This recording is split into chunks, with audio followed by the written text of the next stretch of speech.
بہترین احادیث یا بہترین اسلامی واقعات سننے کے لیے اس چینل کو سبسکرائب کر دیں۔ بات کو سن کر لائک شیئر ضرور کیا کریں تاکہ ثواب میں آپ کا حصہ بھی شامل ہو جائے۔ السلام علیکم ورحمۃ اللہ وبرکاتہ۔ بسم اللہ الرحمن الرحیم۔ ملک شام سے متعلق نبی آخر الزمان حضرت محمد مصطفیٰ صلی اللہ علیہ وآلہ وسلم کی احادیث ایک ایک کر کے پوری ہو رہی ہیں۔ کیا وہ وقت آ پہنچا ہے جب دنیا دو خیموں میں بٹ جائے گی؟ ملک شام، فضیلت اور تاریخ۔ شام سریانی زبان کا لفظ ہے جو حضرت سیدنا نوح علی نبینا علیہ الصلاۃ والسلام کے بیٹے حضرت سام بن نوح کی طرف منسوب ہے۔ طوفان نوح کے بعد جب حضرت سام اس علاقہ میں آباد ہوئے تھے، ملک شام کے متعدد فضائل احادیث نبویہ میں مذکور ہیں۔ قرآن کریم میں بھی ملک شام کی سرزمین کا بابرکت ہونا متعدد آیات میں مذکور ہے۔ یہ مبارک سرزمین پہلی جنگ عظیم تک عثمانی حکومت کی سرپرستی میں ایک ہی خطہ تھی۔ بعد میں انگریزوں اور اہل فرانس کی پالیسیوں نے اس سرزمین کو 4 ملکوں سوریہ، لبنان، فلسطین اور اردن میں تقسیم کرا دیا۔ لیکن قرآن و سنت میں جہاں بھی ملک شام کا تذکرہ وارد ہوا ہے اس سے یہ پورا خطہ مراد ہے جو عصر حاضر کے 4 ملکوں سوریہ، لبنان، فلسطین اور اردن پر مشتمل ہے۔ اسی مبارک سرزمین کے متعلق نبی اکرم صلی اللہ علیہ وآلہ وسلم کے متعدد ارشادات احادیث کی کتابوں میں محفوظ ہیں۔ مثلا اسی مبارک سرزمین کی طرف حضرت امام مہدی حجاز مقدس سے ہجرت فرما کر قیام فرمائیں گے اور مسلمانوں کی قیادت فرمائیں گے۔ حضرت عیسیٰ علی نبینا علیہ الصلاۃ والسلام کا نزول بھی اسی علاقہ یعنی دمشق کے مشرق میں سفید مینار پر ہوگا۔ غرض ہے کہ یہ علاقہ قیامت سے قبل اسلام کا مضبوط قلعہ و مرکز بنے گا۔ اسی مبارک سرزمین میں قبلہ اول واقع ہے جس کی طرف نبی اکرم صلی اللہ علیہ وسلم اور صحابہ اکرام رضوان اللہ علیہم اجمعین نے تقریباً 16 یا 18 ماہ نمازیں ادا فرمائی ہیں۔ اس قبلہ اول کا قیام مسجد حرام مکہ مکرمہ کے 40 سال بعد ہوا۔ مسجد حرام اور مسجد نبوی کے بعد سب سے بابرکت اور فضیلت کی جگہ مسجد اقصیٰ ہے۔ حضور اکرم صلی اللہ علیہ وآلہ وسلم نے جزیرہ عرب کے باہر اگر کسی ملک کا سفر کیا ہے تو وہ صرف ملک شام ہی ہے۔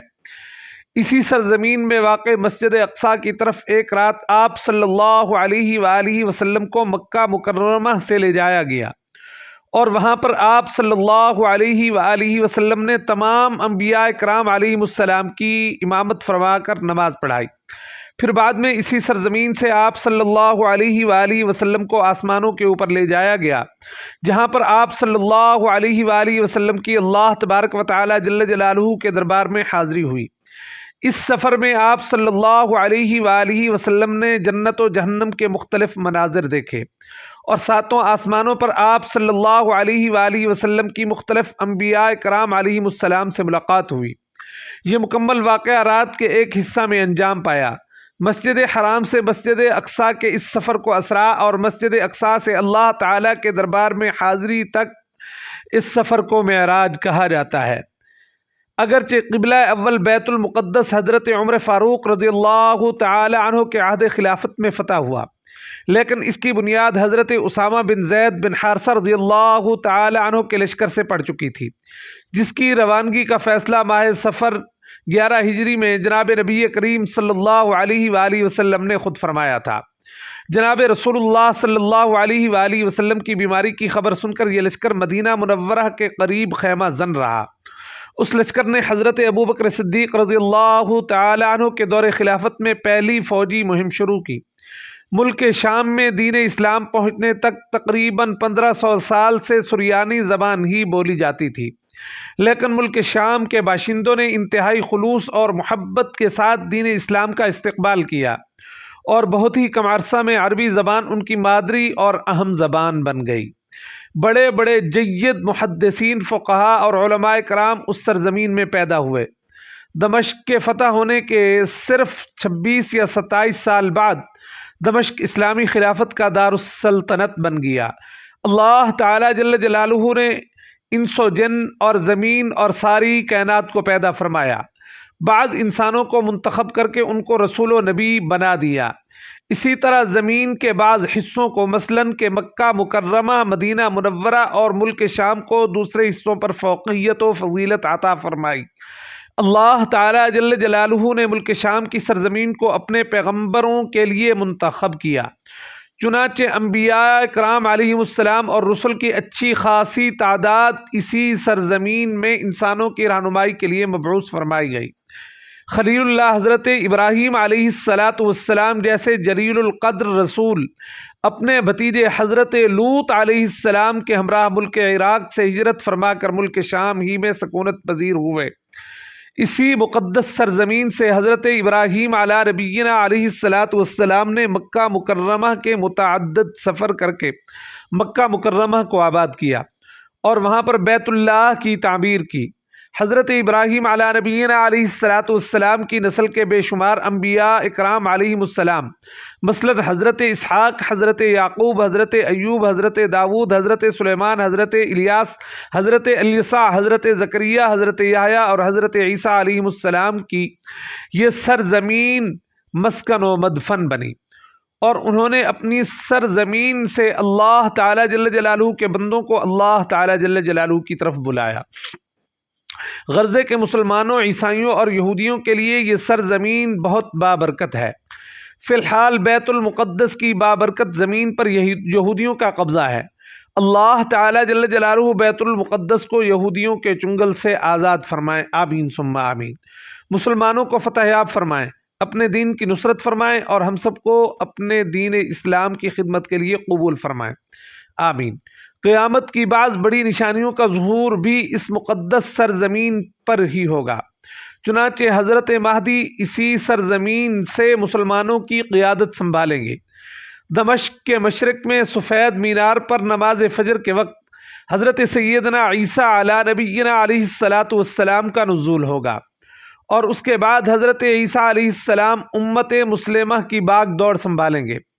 دجال اور یاجوج و ماجوج جیسے بڑے فتنے بھی اسی سرزمین سے ختم کیے جائیں گے۔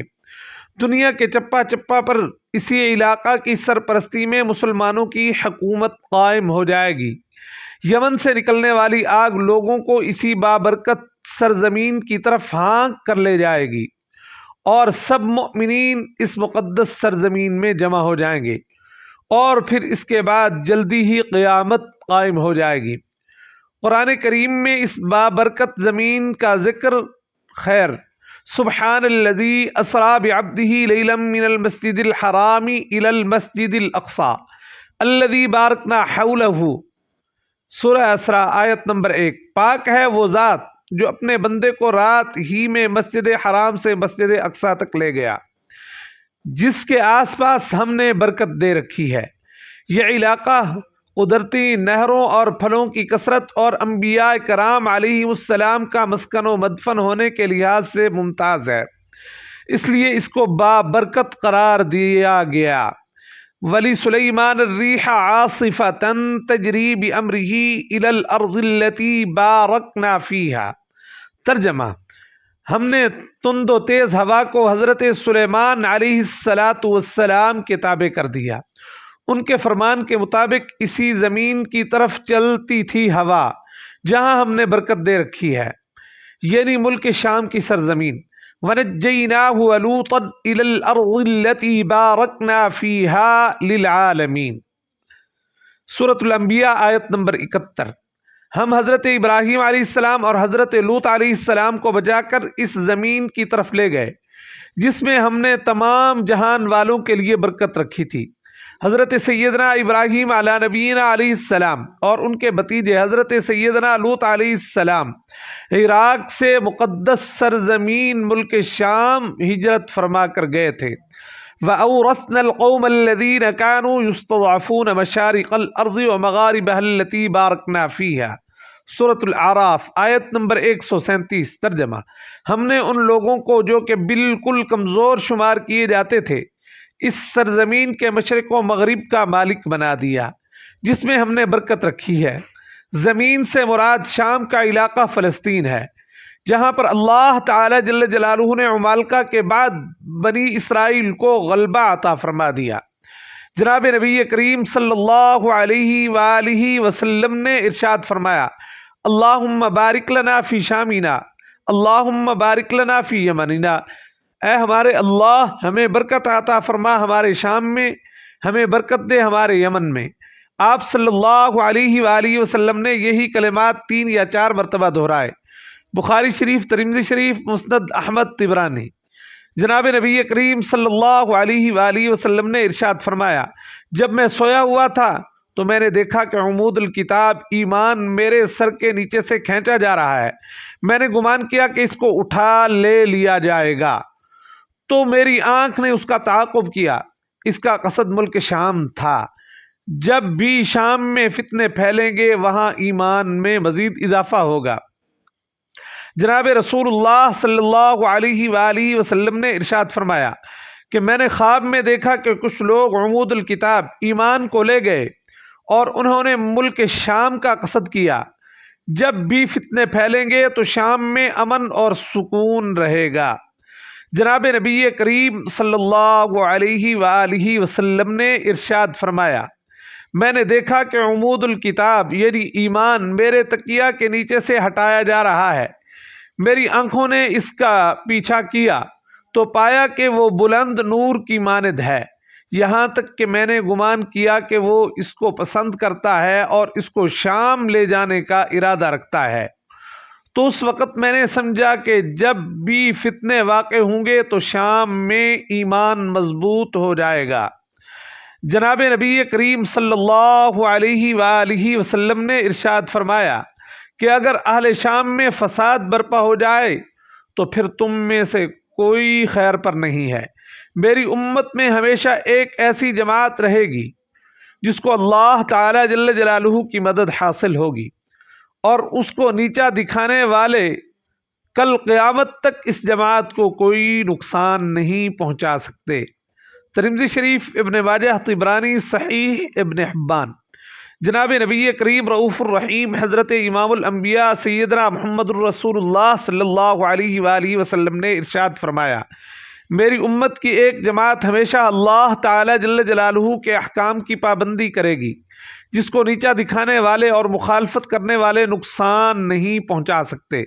اللہ تعالی جل جلالہ کا فیصلہ آنے تک وہ اللہ تعالی جل جلالہ کے دین پر قائم رہیں گے۔ مالک بن خامر رحمۃ اللہ علیہ نے کہا، اے امیر المؤمنین، میں نے حضرت معاذ رضی اللہ تعالیٰ عنہ سے سنا ہے کہ یہ جماعت ملک شام میں ہی ہوگی۔